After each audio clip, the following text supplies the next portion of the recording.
اعوذ باللہ من الشیطان الرجیم بسم اللہ الرحمن الرحیم الحمدللہ الذی ہدانا لہذا وما کننا لنہتدی لولا ان ہدانا اللہ، یعنی تمام تعریفیں اللہ رب العزت کے لیے ہیں جس نے ہمیں ہدایت کی راہ دکھائی، اور اگر اللہ ہمیں ہدایت کی راہ نہ دکھائے تو ہم کچھ بھی کر نہ پائیں۔ اللہم صلی علی سیدنا و مولانا محمد معدن الجود والکرام وبارک وسلم وصلی علیہ۔ السلام علیکم ورحمۃ اللہ وبرکاتہ۔ ناظرین کرام، خواتین کی دینی تربیت اور اصلاح کے تعلق سے ARYQ-TV کی یہ عمدہ کاوش، جسے آپ اپنے پسندیدہ چینل پہ اس ذرائع ناچیز کے ساتھ ملاحظہ کرتے ہیں، جس میں ہم مدعو کرتے ہیں آپ کی پسندیدہ عالمات کو جو شرعی مسائل اور آپ کے روزمرہ کے جو معاملات ہیں اور جو سوالات آپ ہم سے آن لائن کرتے ہیں اپنی کالز کی وساطت سے، کالز کے تھرو، تو جناب وہ سوالات ہم ان کے حضور لے کے جاتے ہیں، اور ماشاءاللہ ہمارے ساتھ مفتی صاحب بھی موجود ہوتے ہیں آن بھی پر براہ راست، اور ہم ان کی سمت بھی رہنمائی کے لیے بڑھتے ہیں۔ آج جناب ہم بات کر رہے ہیں، بلکہ میں کوشش کروں گی کہ گزشتہ کئی پروگرامز سے جو ہم بات کر رہے ہیں اس سے ہی آگے لے کے چلوں۔ ہم بات کر رہے ہیں جناب نماز کے فرائض کے تعلق سے۔ بریفلی سمرائز کر دیتی ہوں گزشتہ چند پروگرامز کی گفتگو، اور ہم نے بات کی کہ نماز کے 7 فرائض ہیں۔ جناب فرض احکامات یا فرائض وہ ضروری چیزیں ہیں یا ارکان ہیں کہ جن کے بغیر اگر ہم نماز کے فرائض کی بات کریں تو نماز میں اگر کوئی ایک بھی فرض ادا نہ ہوا تو آپ کی نماز ادھوری رہ جائے گی۔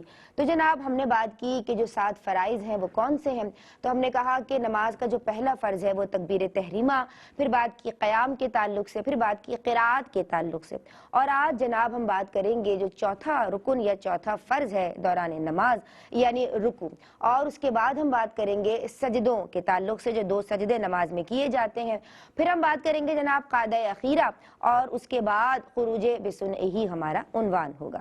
ہم نے گزشتہ پروگرام میں جو بات کی ہے اور آج جو ہم بات کرنے جا رہے ہیں یعنی رکوع کے تعلق سے، نماز کے دوران دونوں گھٹنوں پہ ہاتھ رکھ کے جو جھکا جاتا ہے اللہ تبارک و تعالیٰ کی رضا حاصل کرنے کے لیے، اسے رکوع کہتے ہیں۔ شرعی طور پہ اس کی تعریف کیا ہوگی اور ہمیں اس کے احکامات کس طرح سے سیکھنے ہیں، اور دوران یعنی اپنے زندگی کے جو معاملات میں جب ہم نماز ادا کر رہے ہیں تو ہمیں کن احتیاطوں کو ملحوظ رکھنا ہے، اور پھر سجدے کے تعلق سے بھی کلام ہوگا۔ ان بہنوں کی جانب، عالمات کی جانب، اسکالرز کی جانب بڑھتی ہوں کہ جو ہمارے ساتھ یہاں آن دی سیٹ موجود ہیں۔ ماشاءاللہ میری پہلی مہمان اسکالر، مدلل، مکمل اور جامع گفتگو آپ کی پہچان اور آپ کا خاصہ ہے، عالمہ صفا فاطمہ کو سلام عرض کرتے ہیں۔ السلام علیکم۔ وعلیکم السلام ورحمۃ آپ خیریت سے؟ اللہ کا بڑا کرم، اللہ سلامت رکھے۔ جناب آج ہماری جو دوسری مہمان اسکالر ہیں، یہ بھی ماشاءاللہ عمدہ، جدا گانا اور تسلی بخش اسلوب رکھتی ہیں، اور ہم ان کے فین بھی ہیں اور انہیں بلاتے بھی ہیں اور پسند بھی کرتے ہیں۔ عالمہ صدف ذوالفقار کو بھی سلام عرض کرتے ہیں۔ السلام علیکم۔ وعلیکم السلام۔ آپ خیریت سے ہیں؟ جناب ہم سب کی خوش نصیبی، ذی خرد، ذی وقار، خدمت دین کے جذبے سے سرشار مفتی احسن نوید نیازی صاحب بھی آن بھی پر موجود ہیں۔ ہم ان کی سمت بھی بڑھیں گے، لیکن جناب ابھی سوالات کا سلسلہ ہم شروع کرتے ہیں، اور عالمہ صفا فاطمہ آج ہم بات کر رہے ہیں رکوع کے تعلق سے۔ تو رکوع کسے کہتے ہیں شرعی اصطلاح کے حوالے سے اور اس کی تعریف کے حوالے سے، پھر نماز میں اس کا شرعی حکم کیا ہے، یہ ہم جاننا چاہیں گے۔ بسم اللہ الرحمن الرحیم۔ رکوع جو کہ نماز میں فرض کی حیثیت رکھتا ہے، اور رکوع کا لغوی معنی ہے انحناء، یعنی جھکنا، مڑنا یا ٹیڑھا ہونا، یہ اس کا لغوی معنی ہے۔ اور اصطلاح شرع میں رکوع قیام کے بعد اللہ اکبر کہتے ہوئے اپنے ہاتھوں کو گھٹنوں کی طرف لے جانا یا گھٹنوں پر رکھ دینا رکوع کہلاتا ہے۔ قرآن پاک میں اللہ رب العزت نے سورہ بقرہ میں رکوع کے حوالے سے جو حکم ارشاد فرمایا وہ کچھ اس طرح ہے، بسم اللہ الرحمن الرحیم، وَأَقِيمُوا الصَّلَاةَ وَآتُوا الزَّكَاةَ وَارْكَعُوا مَعَ الرَّاكِعِينَ، ٹھیک ہے، یعنی نماز پڑھو اور زکوٰۃ دو اور رکوع کرنے والوں کے ساتھ رکوع ادا کرو۔ اچھا ٹھیک ہے۔ جہاں تک اس کے حکم کا تعلق ہے تو رکوع کے حوالے سے یہی عرض کیا میں نے کہ رکوع کرنا نماز میں فرض کی حیثیت رکھتا ہے، اور اس سے پہلے بھی 3 فرائض ہیں، یعنی تکبیر تحریمہ اور قیام اور قراءت، اور اس کے بعد بھی 3 فرائض ہیں، ٹھیک ہے۔ اور یہ درمیان میں جو 7واں فرض ہمارے پاس اللہ رب العزت نے جو ہمیں ایک جو فرائض بتائے ہیں اس میں یہ بھی شامل ہے۔ ٹھیک ہے۔ اب رکوع کے حوالے سے یہ بات بھی ذہن میں رکھیں کہ ہر رکعت میں 1 مرتبہ رکوع کرنا فرض ہے، اور اس میں 1 مرتبہ سبحان اللہ کہنے کی مقدار رکنا بھی فرض ہے۔ اچھا۔ یعنی آپ جب رکوع میں جائیں گے اپنے ہاتھوں کو گھٹنوں تک لے جائیں گے تو کم از کم 1 مرتبہ سبحان اللہ کہنے کی مقدار رکوع میں رکنا بھی فرض ہے۔ اچھا۔